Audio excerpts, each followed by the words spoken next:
Welcome back to Recreational Garage. In this video we are working on brakes. We have our freshly painted pedal assembly here with our new clutch quadrant, our little adapter block, master cylinder, line lock, and a front and rear brake caliper.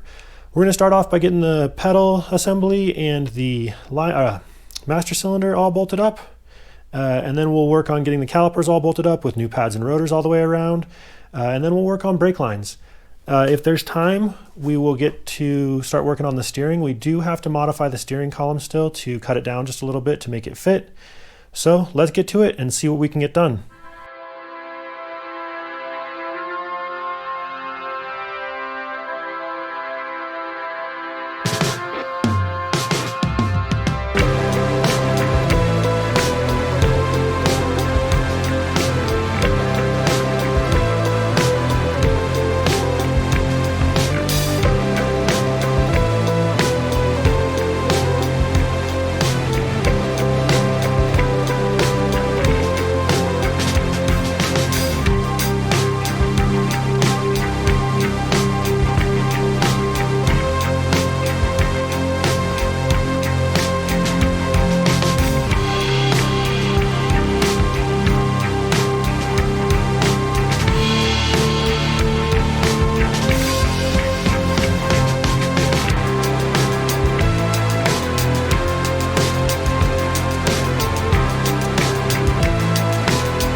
All right. Well, we got the pedal assembly in, the master cylinder in. We were looking at line lock placement. I think I've got an idea where I want that. We were able to get the front calipers on, and I got the rear calipers on. I bought some braided stainless lines for a 94 to 98 Mustang, since that's what these brakes are off of. And the fronts look like they're gonna work, but the backs, the rears, don't look like they're gonna work for what I'm wanting. So we're gonna have to figure something out on that. But it's coming along. Still got some work to do. The brakes are just taking some time to just figure out and make sure that they're looking good. So we'll push forward next week and hopefully get the brakes done and maybe even the steering. Anyway, thanks for watching, and we'll see you next time.